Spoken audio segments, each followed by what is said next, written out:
Editors അവറിലേക്ക് സ്വാഗതം. പ്രധാന വാർത്തകൾ. Malabar TMT 500D steel bars. CPIM മന്ത്രിമാരുടെ വകുപ്പിൽ ധാരണ. ആഭ്യന്തരം പിണറായിക്ക് തന്നെ. EP ജയരാജന് വ്യവസായം, വിദ്യാഭ്യാസം C രവീന്ദ്രനാഥിന്, ഐസക്കിന് ധനകാര്യം.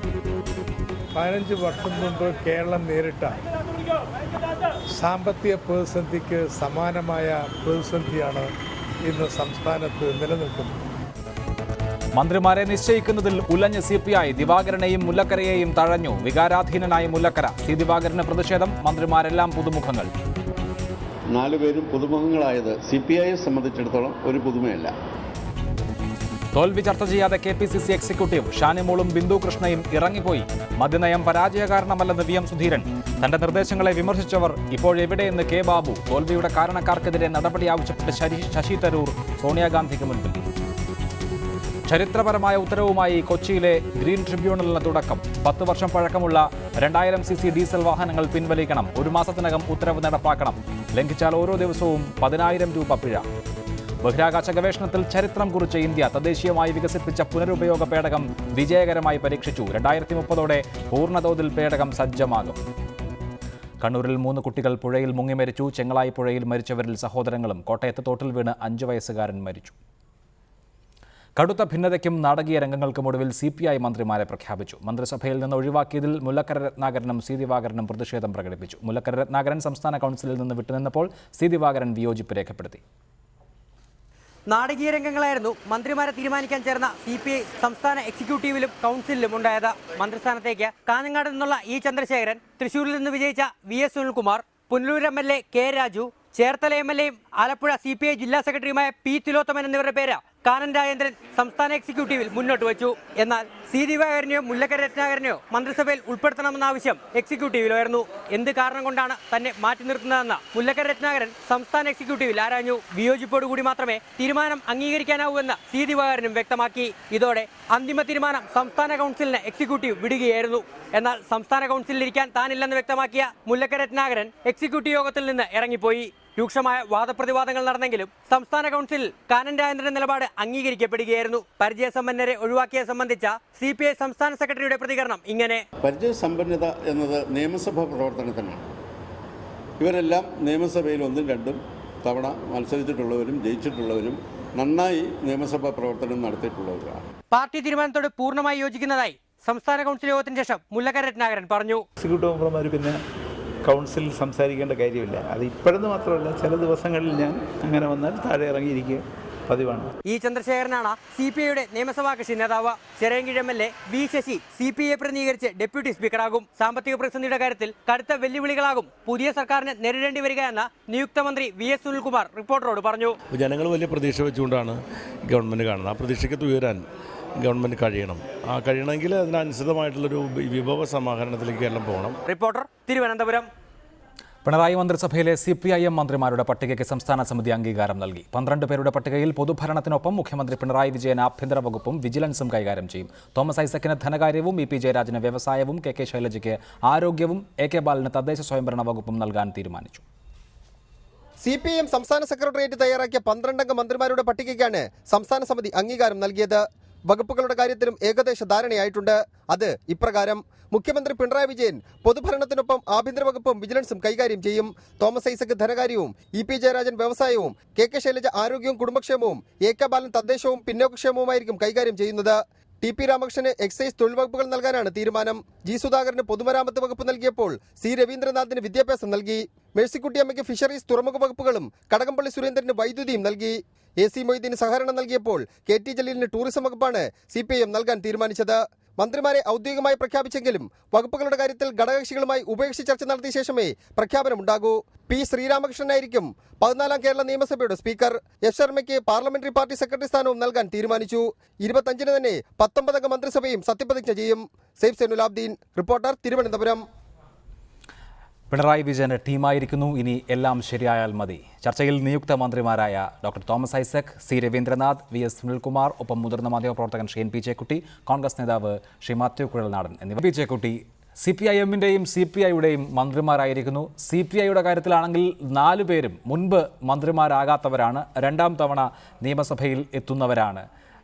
ചിലർ 2 വട്ടം പൂർത്തിയാക്കിയവരാണ്. CPIM-ന്റെ മന്ത്രിസഭാംഗങ്ങളിൽ 3 പേർ മാത്രമാണ് മുൻപ് മന്ത്രിമാരായിരുന്നിട്ടുള്ള ആളുകൾ. ആ അർത്ഥത്തിലൊരു പുതുമ ഈ മന്ത്രിസഭയ്ക്ക് ആകെ തന്നെ ഉണ്ട് എന്ന് കാണാം. പിണറായി വിജയൻ്റെ ടീമിനെ താങ്കൾ എങ്ങനെയാണ് വിലയിരുത്തുന്നത്?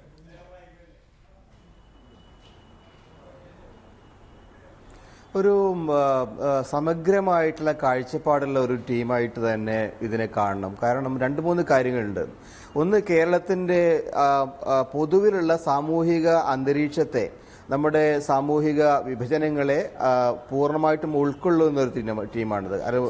സാമുദായികമായിട്ട് നോക്കിക്കഴിഞ്ഞാൽ പോലും പൊതുവിൽ എല്ലാ വിഭാഗങ്ങളെയും ഉൾക്കൊള്ളുന്നതിൽ ആ ടീം വിജയിച്ചിട്ടുണ്ട്. 2, പരിചയസമ്പന്നരായിട്ടുള്ള ആളുകളും മാത്രമല്ല, പുതിയ ആളുകളെ കൂടി ആ ടീമിൽ കൊണ്ടുവന്നിട്ടുണ്ട്.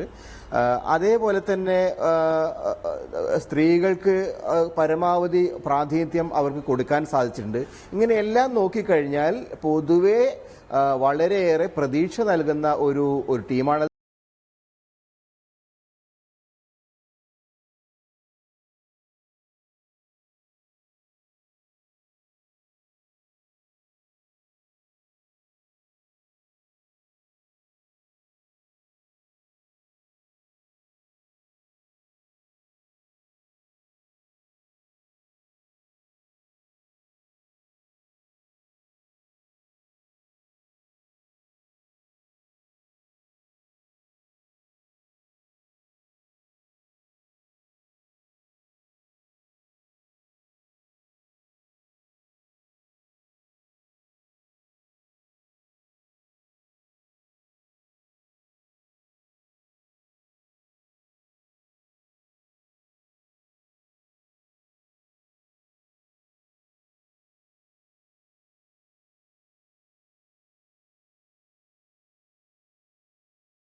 സഭ എന്ന് പറയുന്നത് മന്ത്രിമാരും അവരുടെ സെക്രട്ടേറിയറ്റും മാത്രമല്ല, അതൊരു വിശാലമായിട്ടുള്ള ഒരു ജനകീയമായിട്ടുള്ള ഒരു പ്രസ്ഥാനം കൂടിയായിട്ട് മാറണം. അഡ്മിനിസ്ട്രേഷൻ എന്ന് പറയുന്നത് ഇപ്പം പഴയ കാലത്തെ മാതിരി നമ്മൾ സെക്രട്ടേറിയറ്റിനെയും ഒരു സ്റ്റീൽ ഫ്രെയിമിനെയും വെച്ച് മാത്രം നടത്തുന്നില്ല, ഒരു ജനകീയ സ്വഭാവം ഉണ്ടാവണം. പക്ഷേ നിർഭാഗ്യവശാൽ 2006 മുതൽ 2011 വരെയുള്ള ഇടതുപക്ഷ ജനാധിപത്യ മുന്നണിക്ക് വലിയ തോതിൽ ആ ഒരു ജനകീയ സ്വഭാവം നഷ്ടപ്പെട്ടു. അതിന് കാരണമായിട്ട് ഞാൻ കാണുന്നത് അന്ന് ഇടതുപക്ഷ പാർട്ടി, പ്രത്യേകിച്ച് CPM-ഉം സർക്കാരിന്റെ ഭരണകൂടത്തിന്റെ തലപ്പത്തുണ്ടായിരുന്ന VS-ഉമായിട്ടൊക്കെ ഉണ്ടായിരുന്ന തർക്കങ്ങളും ആ തർക്കങ്ങളുടെ അടിസ്ഥാനത്തിൽ സർക്കാരിന്റെ യഥാർത്ഥത്തിലുള്ള ഫോക്കസ് നഷ്ടപ്പെട്ടുമായിട്ടുള്ള ഒരു വളരെ സങ്കീർണമായ സാഹചര്യം ഉണ്ടായിരുന്നു. അതിന്റെ വിശദാംശങ്ങളിൽ ഇത്തവണ പക്ഷേ അത്തരത്തിലുള്ള സാഹചര്യങ്ങളൊന്നുമില്ല. കുറെ കൂടി സ്വാതന്ത്ര്യം മുഖ്യമന്ത്രിയെ സംബന്ധിച്ചുണ്ട്. അദ്ദേഹത്തിന്റെ ടീം അംഗങ്ങൾക്കും സ്വാഭാവികമായും അതിൻ്റെതായ സ്വാതന്ത്ര്യം ലഭിക്കുകയും ചെയ്യും. മന്ത്രിസഭാ അംഗങ്ങളിലേക്ക് ശ്രീ VS സുനിൽകുമാർ, പ്രതിപക്ഷ നിരയിൽ താങ്കൾ ഒരു വിരാട് കോഹ്ലിയെ പോലെയായിരുന്നു, ആക്രമിക്കുകയായിരുന്നു.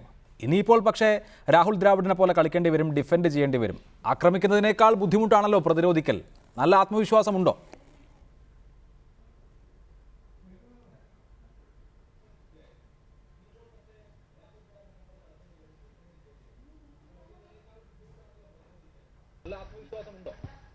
അല്ല, എനിക്ക് ആത്മവിശ്വാസത്തിൽ ഒരു കുറവില്ല. ഞാൻ അല്ലെങ്കിൽ പ്രതിപക്ഷത്തിന് വേണ്ടി ഞങ്ങൾ ചെയ്ത കാര്യങ്ങളൊന്നും ജനങ്ങൾക്ക് നേരെയുള്ള ആക്രമണമായിരുന്നില്ല. ജനങ്ങൾക്ക് നേരെയുണ്ടായ ആക്രമണത്തിനെതിരായിട്ടുള്ള പ്രതിഷേധങ്ങളും ഞങ്ങളുടെ പ്രതികരണങ്ങളായിരുന്നു.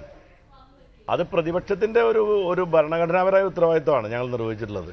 ആ പ്രതിപക്ഷത്തിൻ്റെ ഭരണഘടനാപരമായ ഉത്തരവാദിത്തം നിർവഹിക്കേണ്ട രീതിയിൽ നിർവഹിച്ചതുപോലെ തന്നെ ഭരണകക്ഷി എന്ന നിലയിൽ മന്ത്രിസഭയിൽ അംഗങ്ങൾ എന്ന നിലയിലുള്ള ഞങ്ങളുടെ ഭരണഘടനാപരമായ ഉത്തരവാദിത്തം ജനങ്ങൾക്ക് വേണ്ടി ജനങ്ങളുടെ കൂടെ നിന്നുകൊണ്ട് ജനപക്ഷത്ത് നിന്നുകൊണ്ട് നിർവഹിക്കുക എന്നുള്ളതാണ് ഇടതുപക്ഷ മന്ത്രിമാരുടെ എല്ലാ ഉത്തരവാദിത്തം. ആ ഉത്തരവാദിത്തം ഞങ്ങൾ ഇനിയും നിർവഹിക്കും, അതിലൊന്നും യാതൊരു സംശയവുമില്ല. റൈറ്റ്. ശ്രീ TM തോമസ് ഐസക്, ഇടതുമുന്നണിയിൽ വലിയ ഉത്തരവാദിത്തമാണ് അർപ്പിതമായിരിക്കുന്നത്. കേരളത്തിലെ ജനങ്ങളോട് എല്ലാം ശരിയാകും എന്ന് ഉറപ്പ് നൽകിക്കൊണ്ടാണ് നിങ്ങൾ അധികാരത്തിലേക്ക് എത്തുന്നത്. സത്യപ്രതിജ്ഞ ചെയ്ത് പിറ്റേന്ന് മുതൽ തന്നെ ആളുകൾ എപ്പോൾ ശരിയാകും എന്ന് ചോദിച്ചു തുടങ്ങും. നിശ്ചയമായും ഇടതുമുന്നണി സർക്കാരിന് നന്നായി പ്രവർത്തിക്കാൻ കഴിയുന്ന എല്ലാ സാഹചര്യങ്ങളും സജ്ജമായി കഴിഞ്ഞോ? എന്താണ് പുതിയ സർക്കാരിനെ കുറിച്ചുള്ള താങ്കളുടെ പ്രതീക്ഷ?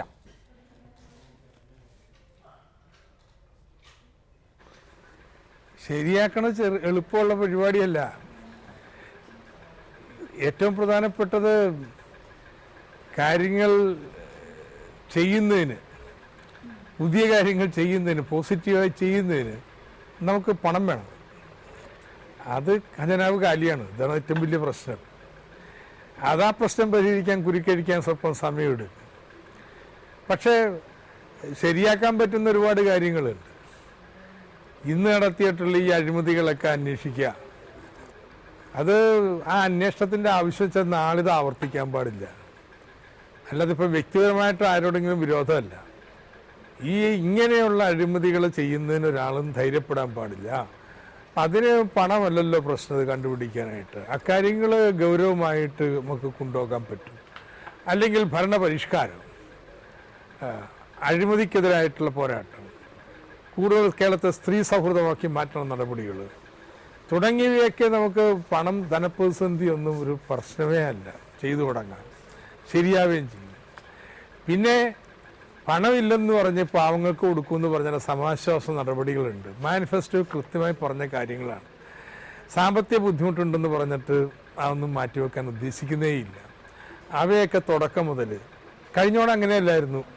നോക്കിയിട്ട് അറിയാമൊക്കെ ഫ്രണ്ട് ലോഡറല്ല, അവസാനമാണ് വന്നത്. ഇത്തവണ അങ്ങനെയല്ല. ഇത്തവണ മാനിഫെസ്റ്റോ വ്യക്തമാക്കിയതുപോലെ ഭരണം തുടങ്ങുന്നത് തന്നെ ഈ സമാശ്വാസ നടപടികൾ സ്വീകരിച്ചുകൊണ്ടായിരിക്കും. അതുകൊണ്ട് എല്ലാം ശരിയാകും, കുറച്ച് കാലം എടുക്കും. പക്ഷേ നമ്മൾ ശരിയിലേക്ക് നീങ്ങും എന്നതിന് സംശയം വേണ്ട. റൈറ്റ്. അതാണ് ആദ്യം നൽകാനുള്ള പ്രതീക്ഷ. ശ്രീ C രവീന്ദ്രനാഥ്, താങ്കൾ വിദ്യാഭ്യാസ മന്ത്രിയാകുമെന്നാണ് പൊതുവെ ഞങ്ങളൊക്കെ പ്രതീക്ഷിക്കുന്നത്. LDF മാനിഫെസ്റ്റോയിൽ മുന്നോട്ട് വയ്ക്കുന്നത് തന്നെ അന്തർദേശീയ നിലവാരത്തിലേക്ക് നമ്മുടെ സ്കൂൾ വിദ്യാഭ്യാസ പദ്ധതി ഉയർത്തും എന്നുള്ളതാണ്. 1000 സ്കൂളുകൾ അന്തർദേശീയ നിലവാരത്തിലേക്കാക്കും എന്നൊക്കെ പ്രഖ്യാപിക്കുന്നുണ്ട്. മറ്റ് നിരവധി മേഖലകളിലെ ഓരോരോ പ്രഖ്യാപനങ്ങൾ ജനങ്ങൾക്ക് മുൻപിൽ ഉണ്ട്. അതൊക്കെ അതേ അർത്ഥത്തിൽ തന്നെ സാർത്ഥകമാക്കാൻ കഴിയും എന്ന ആത്മവിശ്വാസമുണ്ടോ മന്ത്രിയായി സത്യപ്രതിജ്ഞ ചെയ്യുമ്പോൾ? തീർച്ചയായും ഇടതുപക്ഷ ജനാധിപത്യ ഡോക്ടർ ഐസക് ഇവിടെ സൂചിപ്പിച്ചതുപോലെ ഇന്ന് ഏറ്റവും പ്രധാനമായും ശരിയാക്കേണ്ടത് കേരളത്തിൻ്റെ സമ്പദ് വ്യവസ്ഥയെ തന്നെയാണ്. വിദ്യാഭ്യാസ മേഖലയും ആരോഗ്യ മേഖലയും കാർഷിക മേഖലയും ഒക്കെ മുന്നോട്ട് ചലിപ്പിക്കണമെങ്കിൽ കേരളത്തിൻ്റെ സമ്പദ് വ്യവസ്ഥ ശരിയാകണം. ഇപ്പോൾ കേരളത്തിൻ്റെ കാർഷിക മേഖലയുടെ വളർച്ചാ നിരക്ക് -4.67%. കേരളത്തിൻ്റെ അല്ല, രാജ്യത്തിൻ്റെ ചരിത്രത്തിൽ തന്നെ ഇത്രയും കാർഷിക തകർച്ചയുണ്ടായ കാലം ഉണ്ടായിട്ടുണ്ടോ എന്ന് പരിശോധിക്കേണ്ടി വരും. അങ്ങനെ കിടക്കുന്ന തകർച്ചയിൽ നിന്നും സമ്പദ് വ്യവസ്ഥയെ മെച്ചപ്പെടുത്തി എടുത്തിട്ട് വേണം സേവന മേഖലയെ രക്ഷിക്കുന്നതിന് വേണ്ടി. അപ്പോൾ അത്തരത്തിലുള്ള വളരെ ചിട്ടയായിട്ടുള്ള മുൻഗണനാ ക്രമത്തിൽ തന്നെ സമ്പദ് വ്യവസ്ഥയെയും മറ്റു മേഖലയും മുന്നോട്ട് കൊണ്ടുപോകാനുള്ള ഒരു ശ്രമം നടത്തുമ്പോൾ നേരത്തെ പറഞ്ഞ പോലെ അന്താരാഷ്ട്ര നിലവാരത്തിലേക്ക് സ്കൂളുകൾ മാത്രമല്ല മറ്റു മേഖലകളെയും നമുക്ക് കൊണ്ടുപോകാൻ കഴിയും. അത്തരത്തിലുള്ള ഒരു ദിശയിലേക്കാണ് കേരളം പോകുന്നത് എന്ന് ഉടൻ തന്നെ ഇടതുപക്ഷ ജനാധിപത്യ മുന്നണിയുടെ ഭരണം തുടങ്ങിയാൽ ജനങ്ങൾക്ക് മനസ്സിലാകും. അതിൻ്റെ അർത്ഥം തുടങ്ങുന്ന ഉടനെ തന്നെ എല്ലാം ശരിയാകുമെന്നല്ല, ശരിയാകുന്ന ദിശയിലൂടെ പോകുന്നു എന്നും ആ ദിശയിലൂടെ പോയി കഴിഞ്ഞാൽ വിദ്യാഭ്യാസ മേഖലയിൽ ഇടതുപക്ഷ ജനാധിപത്യ മുന്നണി പറഞ്ഞതുപോലെ തന്നെ അവസ്ഥയിലേക്ക് എത്താൻ കഴിയുമെന്നും ജനങ്ങൾക്ക് ബോധ്യം വരും. അത്തരത്തിലുള്ള ഒരു സമീപനമാണ് ഇടതുപക്ഷ ജനാധിപത്യ മുന്നണി ഉദ്ദേശിക്കുന്നത്. റൈറ്റ്. അതിൽ ഡോക്ടർ തോമസ് ഐസക്, പക്ഷേ നിലവിലുള്ള സാമ്പത്തിക സാഹചര്യം താങ്കൾ രാവിലെ സംസാരിച്ചപ്പോഴും സൂചിപ്പിക്കുകയുണ്ടായി. ഉൽപ്പാദന മേഖല തളരുകയാണ്, വ്യവസായ മേഖലയിൽ മാന്ദ്യമുണ്ട്, പൊതുമേഖലാ സ്ഥാപനങ്ങൾ നഷ്ടത്തിലാണ്, കാർഷിക മേഖലയിൽ ഈ ചർച്ചയിൽ തന്നെ സൂചിപ്പിച്ചതുപോലെ -4.67% വളർച്ച. ഇനിയിപ്പോൾ ഗൾഫ് പ്രതിസന്ധി രൂക്ഷമാകുന്നതിനനുസരിച്ച് സേവന മേഖലയിലും മാന്ദ്യമുണ്ടാകും. ഗൾഫ് പണത്തിൻ്റെ വരവ് കുറയുന്നതോടുകൂടി നമ്മൾ കൂടുതൽ സാമ്പത്തിക ഞെരുക്കത്തിലേക്ക് പോകും. അങ്ങനെയുള്ള സന്ദർഭങ്ങളിൽ എങ്ങനെയാണ് ഈ വിദ്യാഭ്യാസത്തിനും കൃഷിക്കും ആരോഗ്യത്തിനുമൊക്കെ കൂടുതൽ തുക നീക്കിവെക്കാൻ സാധിക്കുക? എങ്ങനെയാണ് പദ്ധതികൾ ഏറ്റെടുത്ത് നടത്താൻ സാധിക്കുക? എങ്ങനെയാണ് താങ്കൾ ഈ സംസ്ഥാനത്തെ നയിക്കാൻ പോകുന്നത്?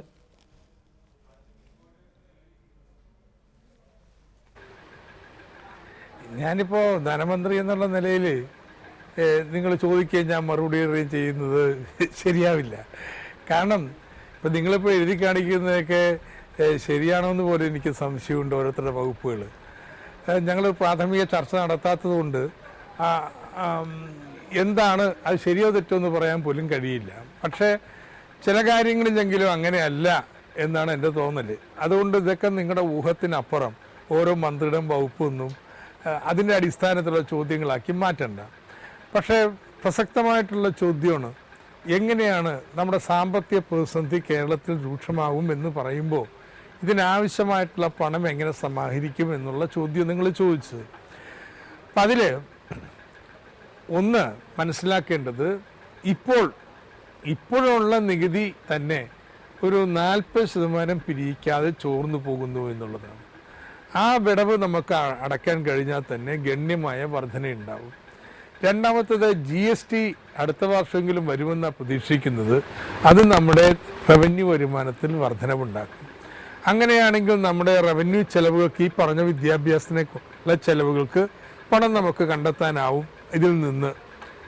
പക്ഷേ ഇത് കഴിഞ്ഞിട്ട് ബാക്കി നമുക്ക് റോഡായാലും ഈ പശ്ചാത്തല സൗകര്യങ്ങൾ, തുറമുഖമാവാം, വിമാനത്താവളമാവാം, അല്ലെങ്കിൽ മെട്രോ റെയിലാവാം, ഇതിനൊക്കെയുള്ള പണം ബഡ്ജറ്റിൽ നിന്ന് കണ്ടെത്താൻ പറ്റില്ല. അപ്പം അതുകൊണ്ട് ഈ പുതിയ ഭരണത്തിൻ്റെ ഒരു പ്രത്യേകതയായിട്ട് ഞങ്ങളുടെ മാനിഫെസ്റ്റോയിൽ ചൂണ്ടിക്കാണിച്ചിട്ടുള്ളത്, ഈ ബഡ്ജറ്റിന് പുറത്ത് വിവിധ സംവിധാനങ്ങളിലൂടെ ഈ മൂലധന ചെലവിന് ആവശ്യമായ പണം സമാഹരിക്കലാണ്. അതിനു വേണ്ടിയിട്ടാണ് എങ്ങനെ റെമിറ്റൻസ്, വിദേശ വരുമാനത്തെ എങ്ങനെ ഇങ്ങനെ ചാനലൈസ് ചെയ്യാം, കേരളത്തിനൊരു ബാങ്ക് എന്നുള്ള ആശയം, അല്ലെങ്കിൽ ഇൻഫ്രാസ്ട്രക്ചർ, പുതിയ കമ്പനികൾ, ഒരു വിദേശ മലയാളികൾക്കായുള്ള ഇൻവെസ്റ്റ്മെൻറ്റ് ഫണ്ട്, ഇങ്ങനെയൊക്കെയുള്ള ഒരുപാട് നിർദ്ദേശങ്ങളുണ്ട്. ഇതുവഴി പണം സമാഹരിച്ച് അവരായിരിക്കും ഇൻവെസ്റ്റ് ചെയ്യാൻ പോണത്. സംസ്ഥാന സർക്കാരിന് വായ്പ എടുക്കാൻ പറ്റത്തില്ലല്ലോ. അപ്പോൾ ഈ സ്ഥാപനങ്ങൾ വായ്പ എടുക്കും. ഞാൻ എപ്പോഴും പറയാറുള്ള ഉദാഹരണം വേണമെങ്കിൽ വീണ്ടും പറയാം. ഇപ്പോൾ നമുക്ക് 40,000-50,000 കോടി രൂപ വേണം നമ്മുടെ റോഡുകളൊക്കെ ഒരൊറ്റ പ്രാവശ്യം ഒരു MC റോഡ് ലെവലിലേക്ക്, അല്ലെ KSTP റോഡ് ലെവലിലേക്ക് മാറ്റാൻ. 50,000 കോടി എവിടെ നിന്നാണ്? നമ്മൾ വളരെ ലളിതമെന്ന് എൻ്റെ അഭിപ്രായം. ഇതിനു വേണ്ടി പ്രത്യേക ഒരു കമ്പനി ഉണ്ടാക്കണം. ആ കമ്പനിക്ക് നമ്മുടെ മോട്ടോർ വെഹിക്കിൾസ് ടാക്സിൻ്റെ പാതി എല്ലാ വർഷവും കൊടുക്കുമെന്ന് നിയമം പാസ്സാക്കണം. ആ പാതി എന്ന് വെച്ചാൽ ഈ വർഷം 500 കോടിയെങ്കിലും വരും, അടുത്ത വർഷം 600-700, അതിന് പിന്നത്തെ വർഷം 800. ഇങ്ങനെ ഭാവിയിലേക്ക് ഇവർക്ക് പണം കിട്ടും എന്ന് നിയമം മൂലം വ്യവസ്ഥ ചെയ്തിട്ടുണ്ടെങ്കിൽ ഏത് ബാങ്കിൽ ചെന്നിട്ടുണ്ട്, ഞങ്ങളുടെ ഭാവി വരുമാനം ഇതാണ്, അതുകൊണ്ട് ഞങ്ങൾക്ക് ഇന്ന് വായ്പ ഇതാ, ഈ വരുമാനത്തിന് തിരിച്ചടക്കാം എന്ന് പറഞ്ഞാൽ അങ്ങനെയുള്ള ഒരു വിശാലമായ കാഴ്ചപ്പാടക്കാർ ശ്രീ മാത്യു കുഴൽനാടൻ ഈ സാമ്പത്തിക സാഹചര്യത്തിൽ പുതിയ സർക്കാരിന് എന്തൊക്കെ ചെയ്യാനാകും എന്നുള്ളതാണ് അവർ വിലയിരുത്തുന്നത്. നിങ്ങളുടെ സർക്കാരിൻ്റെ അവസാന വർഷങ്ങളിൽ മൂലധന ചെലവ് കുറഞ്ഞു വരികയായിരുന്നു എന്നാണ് കണക്കുകൾ. വികസനം എന്നൊക്കെ പറയും എങ്കിലും നമ്മൾ ഒട്ടേറെ വികസന പ്രവർത്തനങ്ങൾ മെട്രോ അടക്കമുള്ളവ ചൂണ്ടിക്കാണിക്കും എങ്കിലും പുതിയ സർക്കാരിനെ സംബന്ധിച്ച് കൂടുതൽ നൂതനമായ ആശയങ്ങളുണ്ട്. ഇപ്പോൾ റോഡ് വികസനത്തിൻ്റെ കാര്യത്തിലാണെങ്കിൽ ഒരു കമ്പനി രൂപീകരിച്ച് ആ കമ്പനിയെ കൊണ്ട് വായ്പ എടുപ്പിക്കുക എന്ന ഒരു പദ്ധതി തോമസ് ഐസക്കിനെ സംബന്ധിച്ച് മുൻപും ഉള്ളതാണ്, അദ്ദേഹത്തിൻ്റെ അവസാനത്തെ ബഡ്ജറ്റിലടക്കം. അപ്പോൾ പുതിയ ധനമന്ത്രിയെ സംബന്ധിച്ചായാലും പുതിയ സർക്കാരിനെ സംബന്ധിച്ചായാലും ഈ നിർദ്ദേശങ്ങളും ഈ കാഴ്ചപ്പാടുകളും ഒക്കെ ഫലപ്രദമായി അവതരിപ്പിക്കുക എന്നുള്ളതാണോ മുൻപിലുള്ള ഏറ്റവും നല്ല മാർഗം?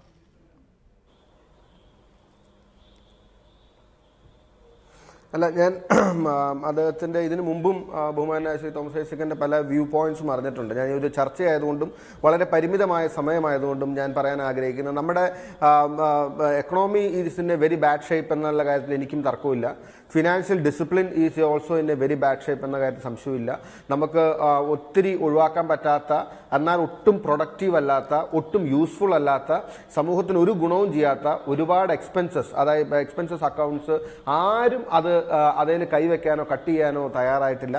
എൻ്റെ ആദ്യത്തെ ഒരു നേരിട്ടുള്ള ചോദ്യം, ഇതുപോലുള്ള അൺപ്രൊഡക്റ്റീവായിട്ടുള്ള ഗവൺമെൻറ് എക്സ്പെൻഡിച്ചർ കട്ട് ചെയ്യാനുള്ള നടപടി സാറിൻ്റെ ഭാഗത്തുനിന്നുണ്ടാകുമോ എന്നുള്ളതാണ് ചോദ്യം നമ്പർ 1. പിന്നെ വിവിധ സർക്കാരുകൾ ഇതിൽ വരുമ്പോഴും ഞാൻ ഇപ്പോഴിപ്പോൾ തന്നെ തോമസ് ഐസക്ക് സജസ്റ്റ് ചെയ്യുന്നത് നമ്മൾ പണം കണ്ടെത്തി കാര്യങ്ങൾ ചെയ്ത് അത് പിന്നീട് പരിഹരിക്കുന്നതിനെ കുറിച്ചാണ്. പക്ഷേ ടു ജനറേറ്റ് മണി, നമ്മുടെ ഇപ്പോൾ ഒരു long term plan, what you suggest for Kerala? ഇപ്പോൾ കേരളം ഒരു എന്ത് സംസ്ഥാനമായിട്ട് അടുത്ത 30 വർഷം കഴിയുമ്പോൾ അല്ലെങ്കിൽ 50 വർഷം കഴിയുമ്പോൾ വേർ വി ഷുഡ് ബി, അങ്ങനെ ഒരു കാഴ്ചപ്പാട് ഇടതുപക്ഷ ജനാധിപത്യം പറയാം. ഇപ്പോൾ ഫോർ എക്സാമ്പിൾ ഞാൻ പറയുകയാണെങ്കിൽ, we should develop Kerala as A tourist spot, ലോകത്തിലെ ഏറ്റവും മികച്ച ടൂറിസ്റ്റ് കേന്ദ്രമാക്കി കേരളത്തെ വളർത്താനാണെങ്കിൽ അങ്ങനെ ഒരു ലോങ് ടേം വിഷൻ സാധാരണ ഈവൻ പ്രകടനോത്രയെ പോലും ഞാൻ അങ്ങനെ എനിക്ക് മനസ്സിലാക്കാൻ കഴിഞ്ഞില്ല, കാണാൻ കഴിഞ്ഞില്ല.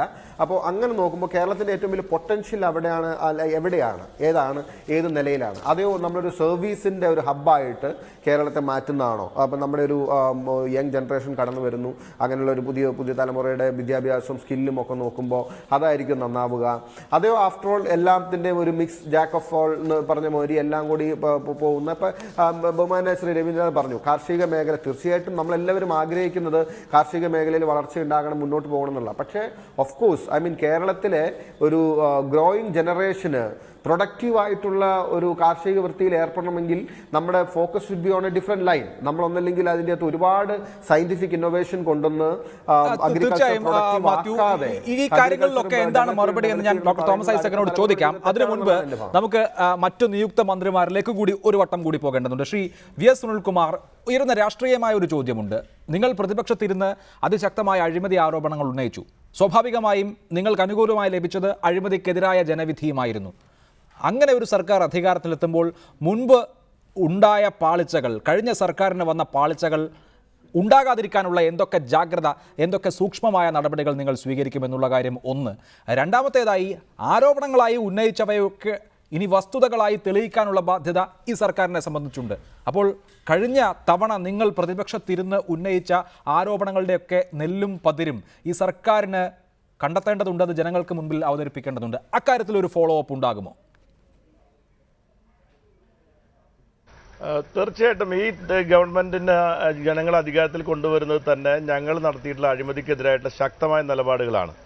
അങ്ങനെ ശക്തമായ നിലപാട് ഞങ്ങൾക്ക് സ്വീകരിക്കാൻ കഴിഞ്ഞതിനൊരു കാരണം, അഴിമതിക്കെതിരായി നിങ്ങൾക്ക് വിരൽ ചൂണ്ടാൻ കഴിയണമെങ്കിൽ നമ്മൾ സ്വയം അഴിമതിക്കാരല്ലാതെ നിന്നുകൊണ്ട് മാത്രമേ കഴിയുള്ളൂ.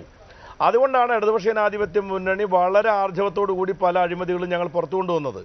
ആ അഴിമതികൾ ഒന്നും തന്നെ രാഷ്ട്രീയ പ്രേരിതമായ വ്യക്തിപരമായ വിദ്വേഷത്തിൻ്റെ അടിസ്ഥാനത്തിൽ ഉന്നയിച്ച ആരോപണങ്ങളായിരുന്നില്ല. അതിൻ്റെ എല്ലാം പിന്നിൽ സത്യങ്ങളും വസ്തുതകളെല്ലാം ഉണ്ടായിരുന്നു. അതുകൊണ്ട് ആ സത്യങ്ങളുടെയും വസ്തുതകളുടെയും ഒക്കെ അടിസ്ഥാനത്തിൽ ഞങ്ങൾ ഉന്നയിച്ച അഴിമതി അല്ലെങ്കിൽ അഴിമതിയെ സംബന്ധിച്ച കാര്യങ്ങളെല്ലാം പുറത്തു കൊണ്ടുവരാൻ ഡോക്ടർ തോമസ് ഐസക് സൂചിപ്പിച്ച പോലെ പൊതുപ്രവർത്തന രംഗത്തുണ്ടായിക്കൊണ്ടിരിക്കുന്ന അഴിമതിയാണ് രാഷ്ട്രീയത്തോടുള്ള പരമപുച്ഛം ജനങ്ങൾക്കിടയിൽ വളർത്തിയെടുക്കുന്ന ഒരു പ്രധാനപ്പെട്ട കാര്യം. ജനങ്ങൾ ഏറ്റവും അധികം വെറുക്കുന്ന ഒരു കാര്യം അഴിമതിയാണ്.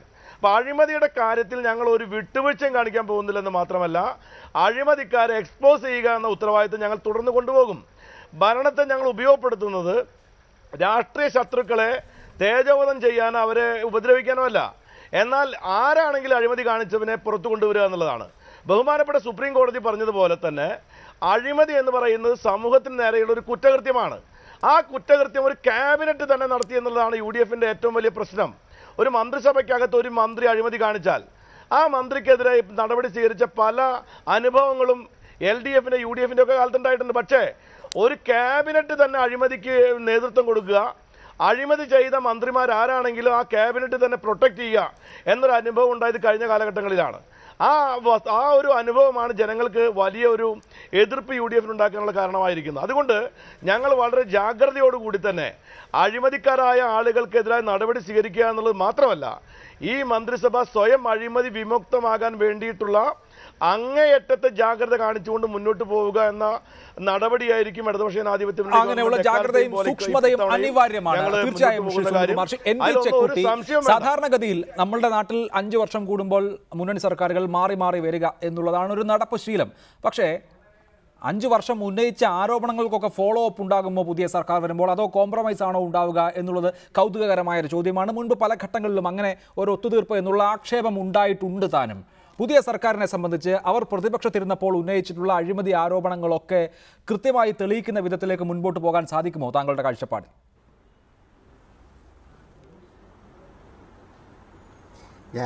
ഇതിപ്പോൾ തെരഞ്ഞെടുപ്പൊക്കെ കഴിഞ്ഞു. തെരഞ്ഞെടുപ്പ് കഴിഞ്ഞ സാഹചര്യത്തിൽ തെരഞ്ഞെടുപ്പ് കാലത്ത് നമ്മൾ ഉന്നയിച്ച ഒരു തരത്തിലുള്ള രാഷ്ട്രീയ പ്രസംഗം ഇനി നടത്തേണ്ടതില്ല എന്നുള്ള അഭിപ്രായം എനിക്കുള്ളത്.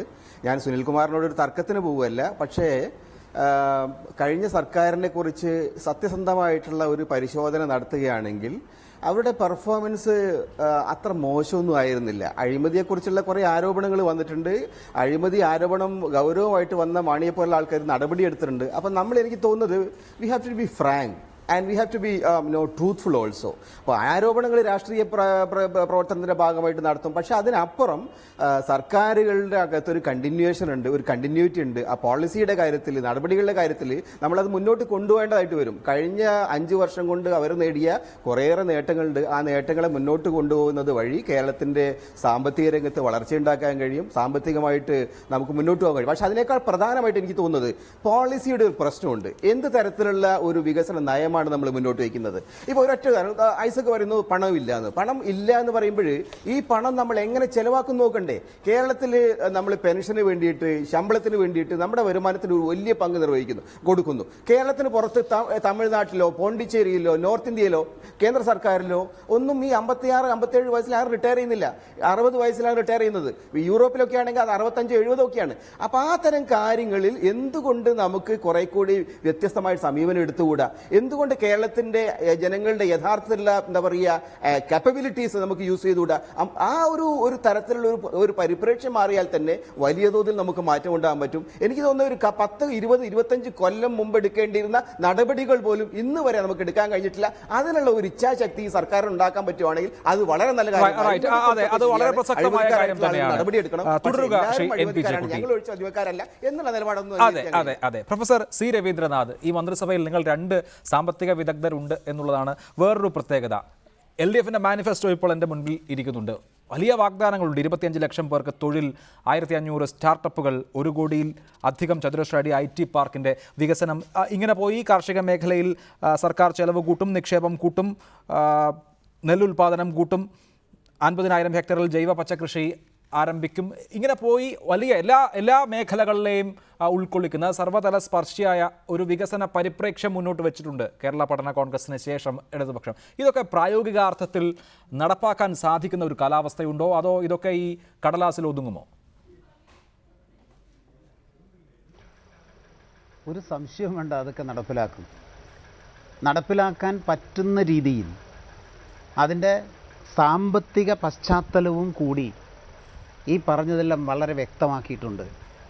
ഏതെങ്കിലും നടപ്പിലാക്കും എന്ന് പറഞ്ഞാൽ ആ നടപ്പിലാക്കുന്നതിനാവശ്യമായ പശ്ചാത്തലവും കൂടി പറഞ്ഞിട്ടുണ്ടോ എന്ന് പരിശോധിച്ചാൽ അത് നടപ്പിലാകും എന്ന് ബോധ്യം വരും. അത്തരത്തിലാണ് പ്രകടന പത്രികയിൽ കാര്യങ്ങൾ വ്യക്തമാക്കിയിരിക്കുന്നത്.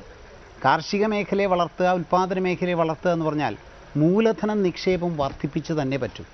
തൊഴിൽ മേഖല വർദ്ധിക്കണമെങ്കിൽ മൂലധന നിക്ഷേപം വർദ്ധിക്കണം. മൂലധന നിക്ഷേപം വർദ്ധിക്കണമെങ്കിൽ റവന്യൂ വരുമാനം വർദ്ധിച്ച് നമ്മുടെ കമ്മി കുറയ്ക്കണം. അപ്പോൾ എടുക്കുന്ന കടം നമുക്ക് മൂലധന നിക്ഷേപം വർദ്ധിപ്പിക്കാൻ. 2006 മുതൽ 2011 വരെ ഡോക്ടർ ഐസക് ചെയ്ത വഴി തന്നെയാണത്. വളരെ ലളിതമായിട്ടുള്ള വഴിയാണ്. ഇന്നൊരു ഇടതുപക്ഷ ബദൽ എന്ന് പറയാവുന്ന നവലിബറൽ സാമ്പത്തിക നയത്തിന് ബദലായിട്ടുള്ള വഴിയാണ്.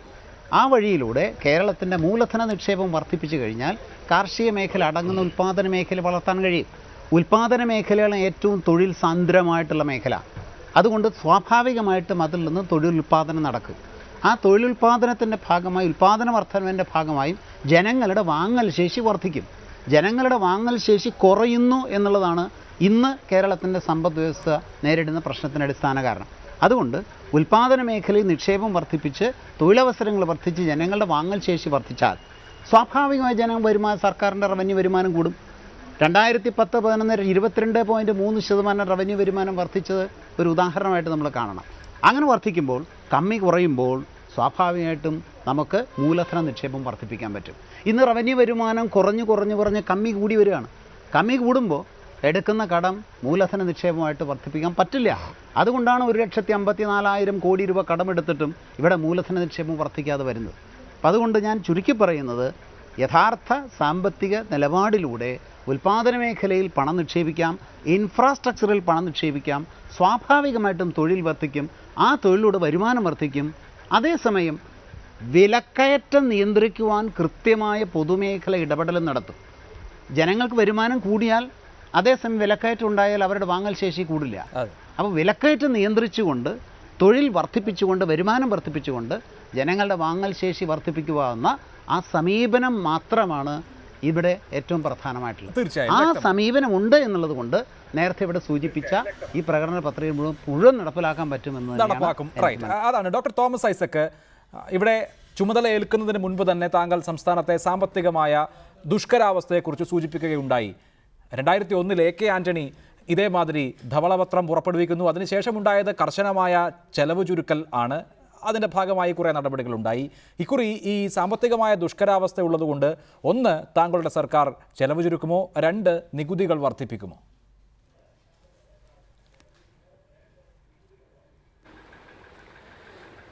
മാനിഫെസ്റ്റോയിൽ വളരെ വ്യക്തമായിട്ട് പറഞ്ഞിട്ടുണ്ട്, സാമ്പത്തിക സുസ്ഥിരത കൈവരിക്കാൻ വേണ്ടി ഞങ്ങൾ ചെലവ് ചുരുക്കാൻ പോകുന്നില്ല, മറിച്ച് ഇന്ന് 15% നമ്മുടെ സംസ്ഥാന വരുമാനത്തിൻ്റെ 15%മാണ് സർക്കാരിൻ്റെ ചെലവ്.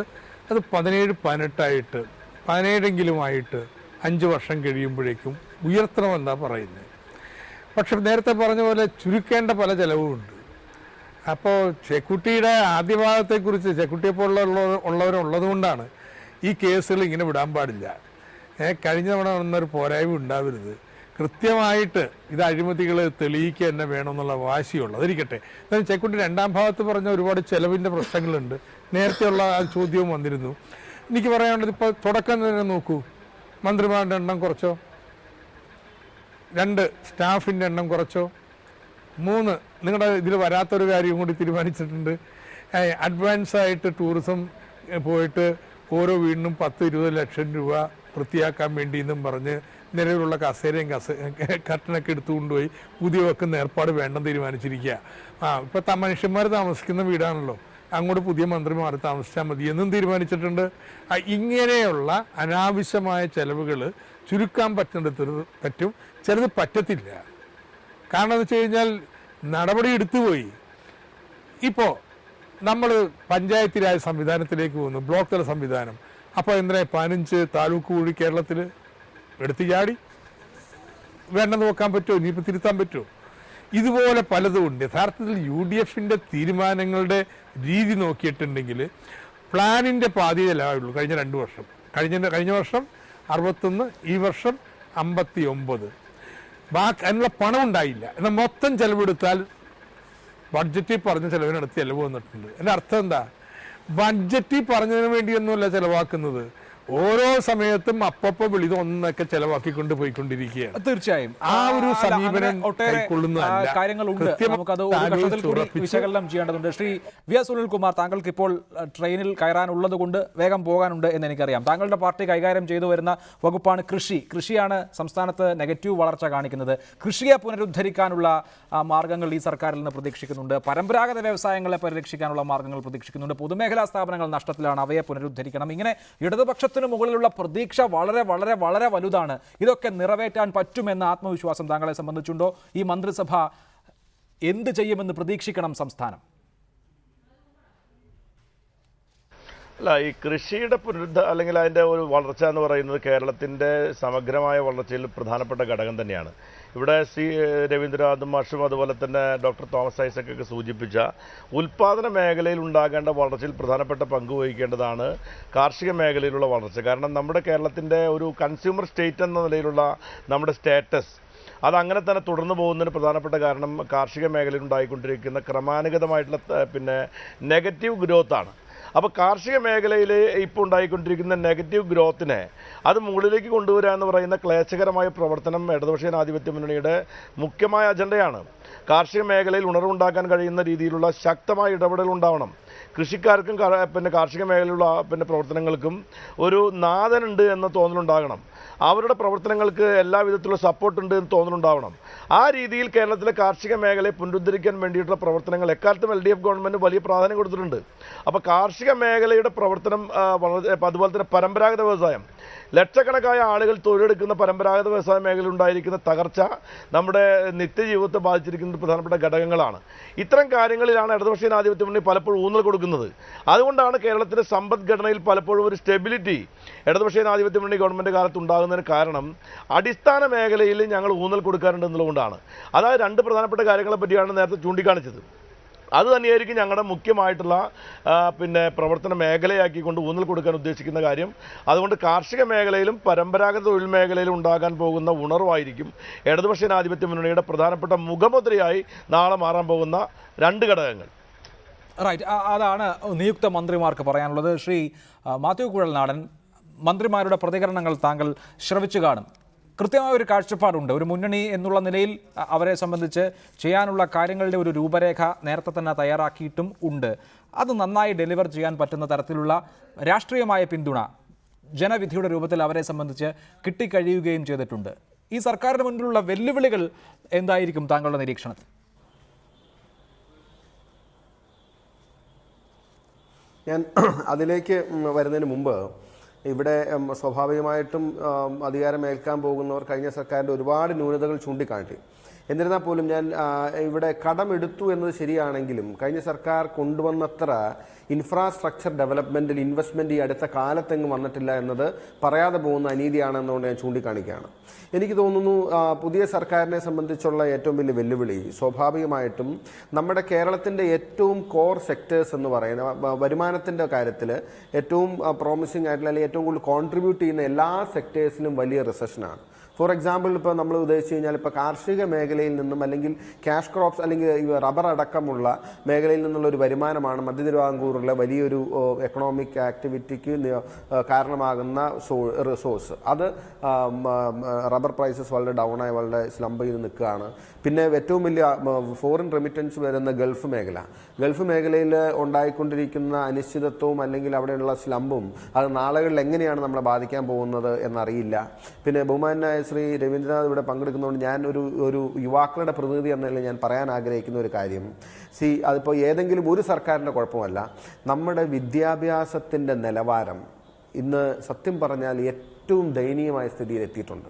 നമ്മളത് അംഗീകരിച്ചാലും അംഗീകരിച്ചില്ലെങ്കിലും സ്വയാശ്രയ കോളേജുകൾ എന്ന് പറഞ്ഞ് നടക്കുന്ന പല സ്ഥാപനങ്ങളും ഇന്ന് വിദ്യാർത്ഥികളെയും രക്ഷിതാക്കളെയും ചൂഷണം ചെയ്യുന്ന ധനകാര്യ സ്ഥാപനങ്ങൾ പോലെയായി മാറിയിരിക്കുകയാണ്. അറിവില്ല, ഞാൻ പ്രതീക്ഷിക്കുന്ന ഏറ്റവും വലിയൊരു കാര്യം, ഒരുപക്ഷെ ഒരു 5 വർഷം കഴിയുമ്പോൾ അല്ലെങ്കിൽ 3 വർഷം 4 വർഷം കഴിയുമ്പോൾ കടക്കാരായ 4-5 ലക്ഷം രൂപ കടക്കാരായ 10,000-കണക്കിന് ചെറുപ്പക്കാർ ഈ സമൂഹത്തിലേക്ക് പ്രത്യേകിച്ച് ഒരു പ്രൊഡക്റ്റീവ് ആയിട്ടുള്ള ഒരു എംപ്ലോയ്മെൻറ്റിൽ എൻഗേജ് ചെയ്യാൻ പറ്റാതെ ഒരു പ്രത്യേക സ്കിൽ അക്യൂർ ചെയ്യാതെ ഈ സ്ഥാപനങ്ങളിൽ നിന്ന് പുറത്തിറങ്ങി വരുമെന്ന് ഞാൻ പ്രതീക്ഷിക്കുന്നു. കാരണം എനിക്കറിയാൻ കഴിയും, അല്ലെങ്കിൽ ഞാൻ പഠിക്കാൻ ശ്രമിച്ചിട്ടുള്ള, മനസ്സിലാക്കാൻ ശ്രമിച്ചിട്ടുള്ളതിൽ നിന്നും വ്യാപകമായി നമ്മൾ കൊടുത്തിട്ടുള്ള ഈ എഡ്യൂക്കേഷൻ ലോൺ, എന്നാൽ ആ എഡ്യൂക്കേഷൻ ലോൺ എടുത്ത് പഠിക്കാൻ പോകുന്ന സ്ഥാപനങ്ങൾ അവർക്ക് നൽകുന്നത് ഒട്ടും ഒരു ക്വാളിറ്റിയുള്ള എഡ്യൂക്കേഷനോ ഒട്ടും ഇമ്പ്രൂവ്മെൻറ്റും അവരിൽ ഉണ്ടാകുന്നില്ല.